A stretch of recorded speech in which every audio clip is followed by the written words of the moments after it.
Another week of unbridled chaos, and yet the constant remains Cam Ward's the best quarterback in the country. You are Locked On College Football with Spencer McLaughlin, your daily podcast on all things college football. Part of the Locked On Podcast Network, your team every day. Boy, that was fun, wasn't it? Welcome, everybody, to another episode of Locked On College Football. I'm your host, Spencer McLaughlin. Thank you so much for making this your first listen or your first view post-absolute madness upsets. We're everywhere. I love this sport more than I can actually describe. It's my job to be able to say such things. In this episode, part of the Locked On Podcast Network, your team every day, is brought to you by our friends at FanDuel. New customers can place a $5 bet, and you'll get $150 in bonus bets if you win your first $5 bet. Just visit FanDuel.com to get started. Biggest winners of the week, I can go all over the place. Biggest losers of the week, I'm going to dive into that on today's show. Miami is the same team every week, and you know what? They just keep winning, which is all you need to do in the ACC. If you had a Heisman ballot right now, I know Ashton Genty's great. I love Ashton Genty. I had a hard time not giving it to Cam Ward because he is playing out of his mind. Do you realize the sickening nature of what Miami did to Duke, to those who partake in such gambling exercises when it comes to college football? Duke led this game in the third quarter, not 30 seconds into it. They led in the third quarter 28-17. They were 20-point favorites. Duke did not cover that number. Cam Ward, 400 yards and 5 touchdowns. Is there another guy you'd rather have play quarterback right now for your team? I mean, honest question. Anybody who passed over Cam Ward this offseason in the transfer portal is kicking themselves and saying, what were we thinking? Why didn't we get that guy? Because he is carrying Miami every week. The defense can't stop a nosebleed. It doesn't matter. They get an 11-point deficit. It doesn't matter. None of it matters. Nothing matters. It is all monopoly money, and Miami can do whatever it wants because Cam Ward is the ultimate Band-Aid. He is the super glue duct tape of Band-Aids for this Miami football team. He is carrying them to an undefeated mark right now. And oh, by the way, Clemson lost. Yeah, Clemson lost. We're going to talk about them later on today's show, but Miami, a big winner, a big winner here from a crazy Week 10. Not the biggest, though, just the most intriguing because Ward is just doing things that shouldn't be possible. I recall very clearly hearing from Washington State fans how happy they were to be rid of Cam Ward and how not good he really was. I think those people are quiet now. It's worked out both ways. John Mateer's doing great for the Cougs, but yeah, it turns out this Cam Ward guy is really good, and he looks like he's on his way to winning the Heisman Trophy. I'll talk about Ohio State, Penn State in the second segment on today's show because I have to talk about South Carolina Beamer Ball. Beamer Ball's live. I thought Texas A&M would find a way to win. I thought that before the game. I thought that at halftime when it was deadlocked at 20. I thought, oh, okay, they'll come out, and nope. South Carolina had other ideas, a field storming in Columbia, and well-deserved for the Gamecocks, who are a good football team. They're not great. They're just a good football team. They nearly beat LSU. They could have maybe beaten Ole Miss, except they didn't play very well, but they pull it off here, and they beat number 10 Texas A&M. There are no unbeatens left in the SEC. Do you realize that? Do you realize nobody's unbeaten? Tiebreakers are going to be so much fun in a few weeks. It's going to be a wild month of November in the final few weeks of the regular season. But South Carolina's ability to just throw a wrench into things, it's peak college football.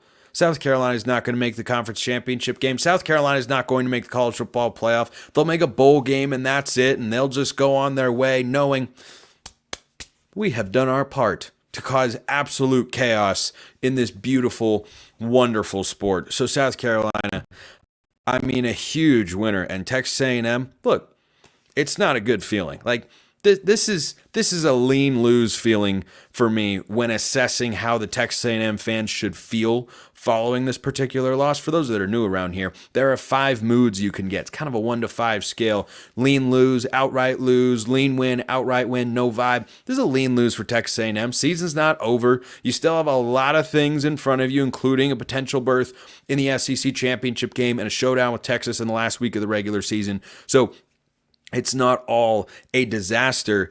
The problem, though, is Marcel Reed plays at quarterback and it doesn't work out in the second half. Oh boy. No boy. That South Carolina front four is one of the 3 best in the SEC, probably one of the 5 best in the entire country. But I'm just telling you, Texas A&M, that's not exactly what you'd like to see right there. Can we check in on our friend Curt Cignetti? Yeah, we can, because this is my show, and I so thank you all for choosing to consume it, by the way. But, by the way, I'll talk about the Big 12 later. Colorado had a really good week. Talked about on Friday, and I stand by my comments that, yeah, Colorado doesn't control their own fate. They didn't. Well, they got a bunch of the help that they needed earlier today. Iowa State lost. Kansas State lost. Just, what a great week of college football here. But do you understand what happened in East Lansing? Indiana is a double-digit favorite against the reigning national champions next week. Indiana was 3-9 last year. This Curt Cignetti guy, I like this guy. It's hard to not like this guy. They trailed 10-0 at the end of the first quarter. They won by 37. I mean, what are these swings? I tell you what, if you had Michigan State plus 7.5 or Miami or Duke plus 20, you probably felt really good for a long time in these games. And you did not get to cash that particular ticket. So Indiana wins 47-10. They're the second best team in the Big Ten. I think Ohio State had a good game. Played out exactly how I expected. I had Ohio State by 7, and they won the game by 7. Lo and behold, Indiana's the second best team in the Big Ten right now. Oregon rolled Michigan. No vibe for Oregon. It's about what I expected to have happen, but that's a nice little lean win for Indiana to me. Because they went down and Curt Cignetti clapped back at people on Twitter, which I am here for. I'm here for coaches having a personality and showcasing it for all the world to see and for all of us to enjoy. And I think that Indiana is just really good because they were trailing. People didn't know, well, they've never trailed this year. How are they going to do? They went on a 47-0 run against a Michigan State team that isn't great, but might end up making a bowl game this year, and they did it on the road. Oh boy, that was a football game. That was a football game.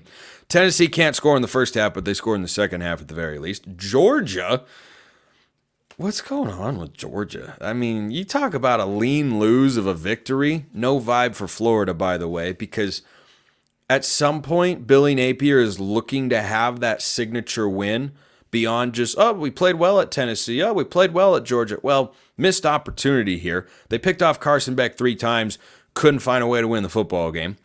Georgia wins. Was not pretty. Was not pretty. That's not a great vibe down there in Athens right now. It can be corrected, I think. I was a big Carson Beck fan coming into the year. I become less of a fan every week as he continues to go full Jameis Winston and not have an idea of which team he's supposed to throw the football to. But we'll see how things evolve for Mike Bobo, the offensive coordinator, and company coming down the stretch. But those are just a few of the games we're going to talk about. Ohio State, Penn State. How could I possibly think neither fan base should have a significant vibe after this game?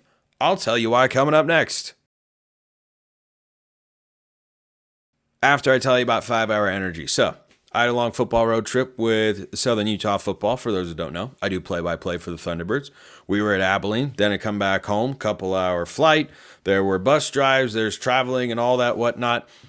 I need some energy to do some shows. You know what I'm using? 5 Hour Energy, because it takes a lot of energy to power through the day as a fan. It takes a lot of energy to power through the day as a podcaster as well. 5 Hour Energy knows that no matter what team you root for, being a fan requires heart, soul, and a whole lot of, you guessed it, energy. Whether you're prepping for the big tailgate or ironing your jersey, your game day to-do list is always a mile long. That's why the limited edition Stan the Fan 5 Hour Energy Shot is here to help keep you fueled throughout the season. What's your fan fuel this week? Whatever it is, do it with a 5 Hour Energy. Available on 5hourenergy.com. And guess what? It's shipped nationwide. That's good for you. Ohio State, Penn State. It was a good game. It should have been under the lights. It should have. Can we all just agree on that before we disagree with what I'm about to say? Which is, I don't have a significant fan mood assessment to give to either of these teams because the game played out exactly how I thought it would. If you're Ohio State, you should win that football game. If you're Penn State, sigh. James Franklin, oh boy. There was the Joker, Batman, unstoppable force, immovable object narrative going into this particular game. And guess what? It was Ohio State that came out on top. Looked about how I thought it would. There were turnovers at the goal line. There was a goal line stand. And then there was Ohio State executing key situations. And boom, they win the football game. So Ohio State controls its own destiny to get to the Big Ten championship game. Penn State does not. Penn State, though, the reason I say no vibe here is I didn't think you'd win the football game. I thought you'd lose by 7, and you did. One of the few predictions I actually got right this week. This might have been my worst week picking games of the year. Ooh boy, it wasn't good, but nailed this one right on the head or pretty close to it. And Penn State going forward, go look at their schedule. Go look at Penn State's schedule. They're 7-1. They close with Washington at home, who beat USC. USC just refuses to win a football game. It's truly incredible. They go at Purdue, at Minnesota, host Maryland. I mean, they could lose at Minnesota, but I don't think they're losing any of the other games. History would tell you that they won't. They'll be 11-1. They'll get into the playoff, and they'll have a chance to rectify things there. But I think this game showed once again that James Franklin does not have his program at the same level as Ryan Day and Ohio State. The Buckeyes were this close taking a 2-possession lead. Will Howard fumbles the ball through the end zone. That's a much more fluky play than Drew Aller looking like a deer in the headlights and throwing a pick in the end zone. Because the back and forth with Penn State quarterbacks, I think, is partially because, well, is Drew Aller 100%? And also, do we 100% trust Drew Aller? I don't know that the answer is yes there. So I don't think that either of these fans should be too high or too low. I think they should stay the same and be like, well, this is kind of what happens at this point until James Franklin can prove otherwise. And, you know, if you pick against Ohio State in that particular spot against Penn State, I'd say, well, What history has James Franklin shown you that he can beat those teams? I don't think James Franklin is a bad coach. I think he's a good one. Shout out Vanderbilt, by the way. James Franklin was a coach there once upon a time. I am wondering what sort of legend status Diego Pavia can get to. He's beaten Hugh Freeze 3 years in a row. Freeze was at 2 different schools. Pavia, 2 different schools. Told you Vanderbilt would win the football game. They did. They went into Jordan-Hare. It's not a fun time. It's not a fun time. Might talk about Auburn again in the third segment. But so Ohio State was not actually a huge winner in my view this week. You know who was? SMU. SMU. Yeah, talked about Miami earlier, and they're the favorites in the ACC. They were viewed as maybe by some people out there as they're number 2 to Clemson. Clemson's playing better. Oopsie daisies. Louisville 33, Clemson 21. Oh, it was the Clemson that everyone thought had gone by the wayside. Clemson had been steamrolling. Allow me to read you their point totals from recent games going into this matchup. At home, off a bye against Louisville. 66, 59, 40, 29, 49, 48. And then that Louisville defense said, yeah, we're done with that. We're not this new Clemson, not crazy about this new Clemson. So here's an ACC loss and perhaps no bigger individual winner. Yeah, SMU an outright winner this week because they rolled Pitt. This was one of many predictions that I just whiffed on this week. SMU was up 31-3 at the half. It wasn't close. Kevin Jennings over 300 yards, a couple touchdowns. SMU's offense is rolling. Their defense is playing pretty darn well. It's an underrated unit. And SMU, get this, first year in the ACC, SMU controls their own destiny to meet Miami in the ACC Championship game. How about that? Who are their final 3 games? Oh, I'm so glad you asked. Because SMU has 2 of their final 3 at home, and they go Boston College, at Virginia, and host Cal. Which of those games are you picking SMU to lose? I'm not picking them to lose any. They could wind up 11-1 with their lone loss to undefeated BYU, who I think are a lean winning fan base after this week because, there was a bunch of teams that lost in the Big 12, and BYU wasn't one of them because they had the bye. So BYU wins the bye week in the Big 12. The all-important win the bye week in the Big 12. I mean, what a performance from SMU right there. I want to give them their flowers because they absolutely deserve it. I did not trust them. I thought chaos ball with Pitt would continue. Turns out that ran out of steam. Now, people think that's going to happen to BYU eventually. Will it? Well, hey, you tell me. I am not the perennial BYU expert here on this particular show, but I tell you what, the Big 12 is wild. Dave Aranda's saving his job. Arizona might be the worst team in the league. Kansas State lost to Houston. This Willie Fritz guy can coach. I didn't think he'd be able to win this many games in a crowded Big 12 this year. Well, here he is. Just beat number 17 Kansas State. First ranked win for Houston in several years. Yeah, this is that landmark victory that you look back and say, that's a turning point. That's a selling point to recruits on the trail. And you know who else is an outright winner this week? I mean, this is a little more under the radar, but Arizona State, while we're on the subject of the Big 12, gets bowl eligible with a 42-21 drubbing of Oklahoma State. I said earlier this week, I picked the Cowboys because, well, they're at home. They're not going to go 0-9 in conference play. Yep, they could.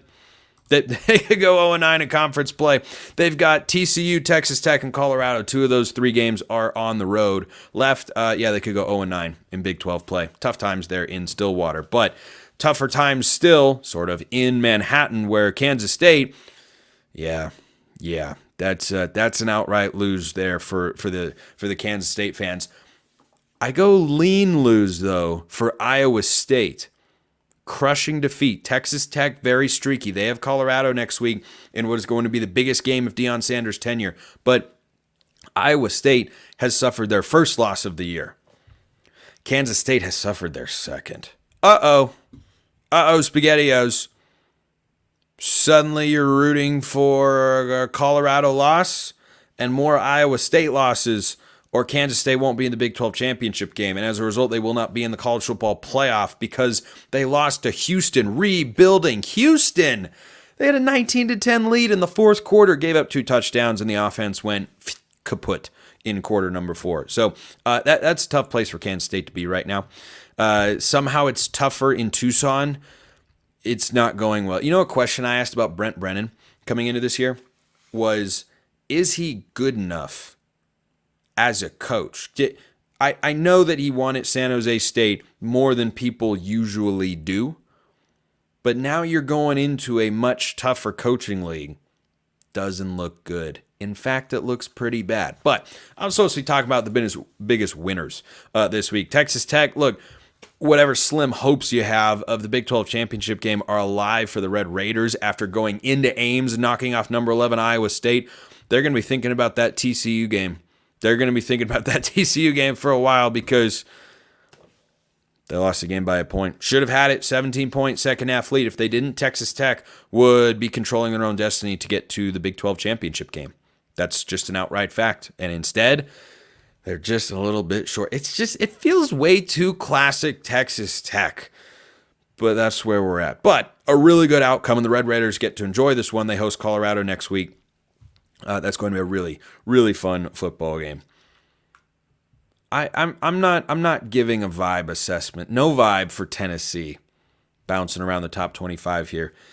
Negative vibe slightly for Georgia. No vibe for Florida. No vibe for Oregon. They took care of Michigan. Congratulations. Tennessee, though. Down 10-7 at home at the half. What is going on with the first half offense? We're going to have to dive into that more next week on the show. But Ohio State was not one of the biggest winners this week. SMU. SMU was one of the biggest winners. Colorado. Maybe the biggest winner that didn't play in recent memory in college football. They got so much help. And then, man, the ACC looking kind of crazy. How good is SMU? Well, they look ready to compete right now.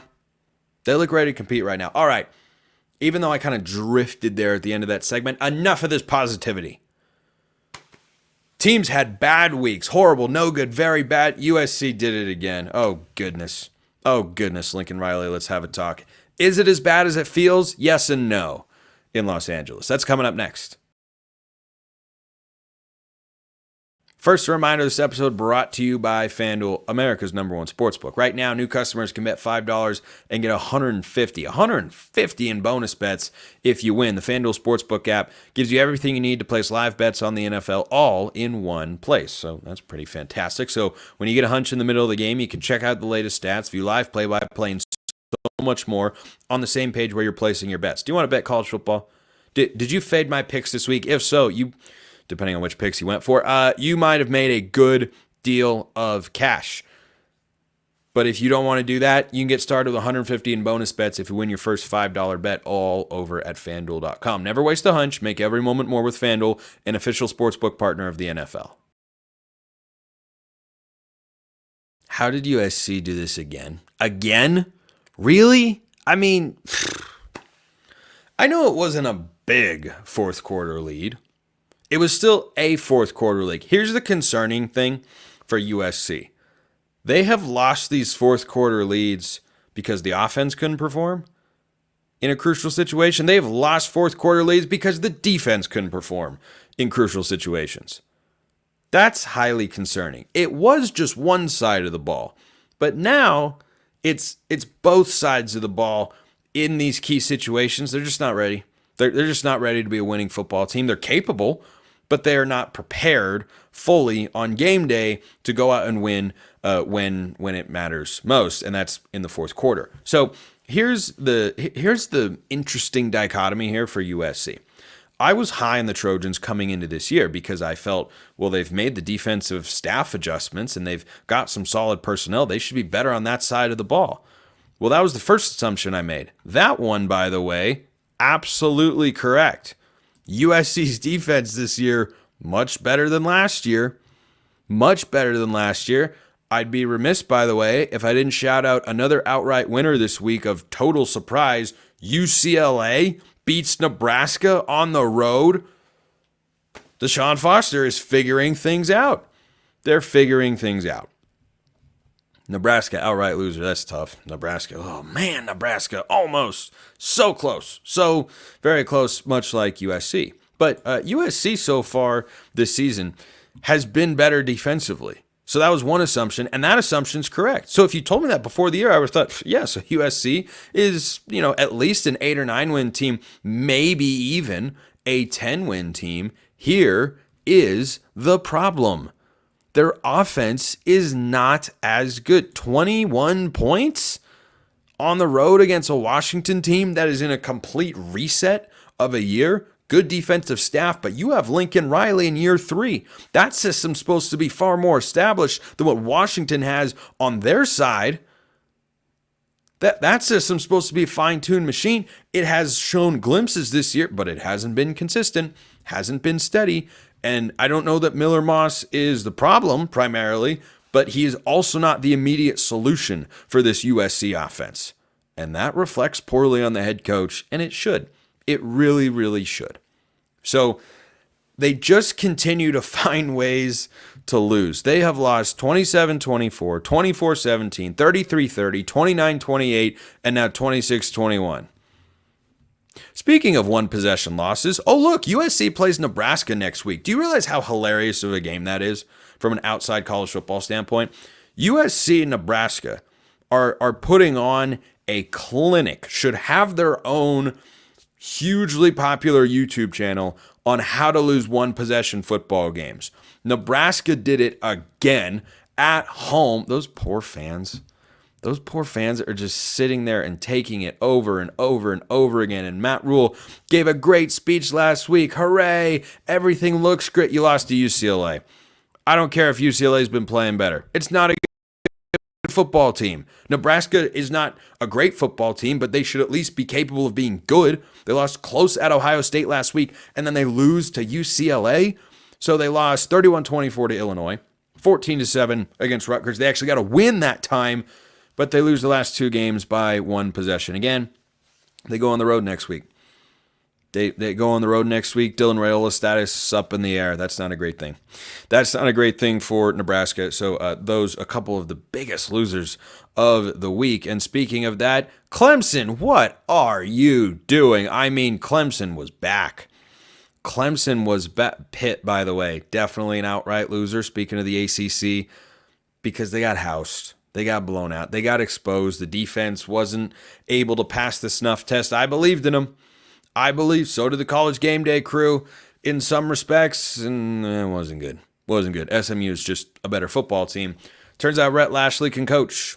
Made the quarterback change earlier this year, and they are all the better for it. But I tell you what, Clemson, you're going to need help now. You're going to need significant help because, yeah, you have Pitt. That game doesn't matter anymore for a direct berth to the ACC Championship game. And by the way, don't forget, this is Clemson's first ACC loss. It's not their first overall loss. Georgia clocked them back in week 1, 34-3.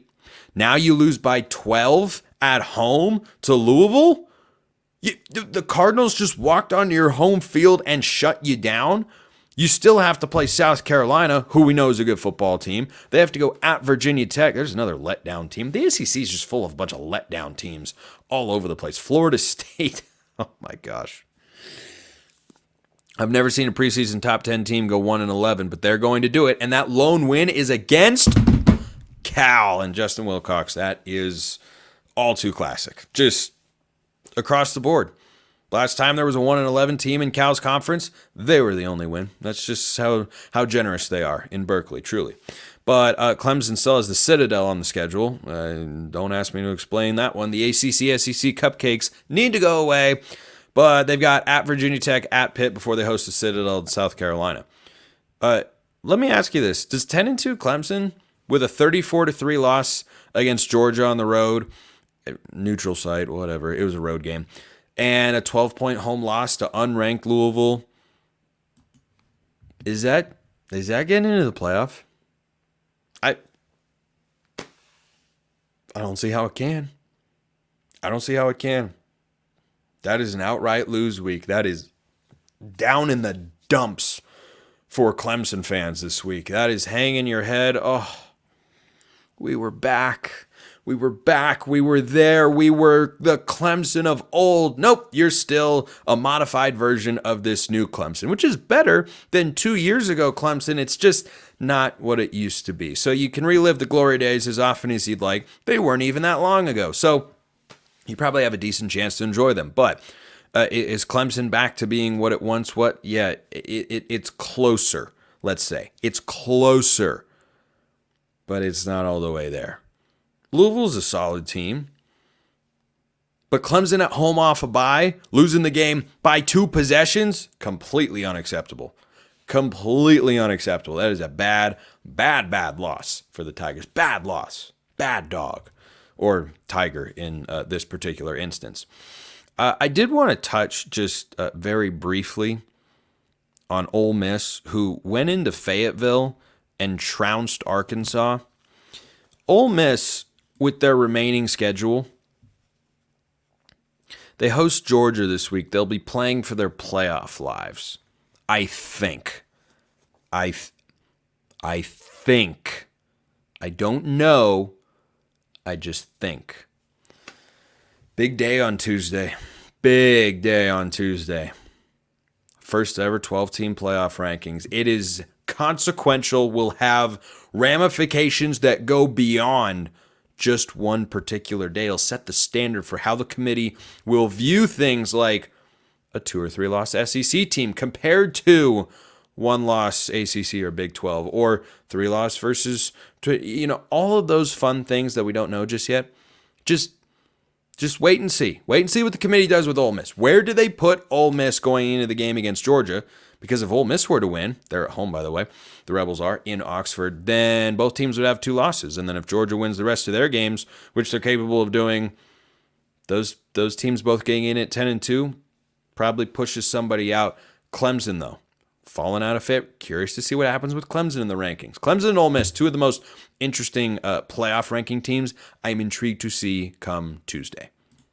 Appreciate everyone listening. I will see you next time. And until then, hope you have a wonderful rest of your day.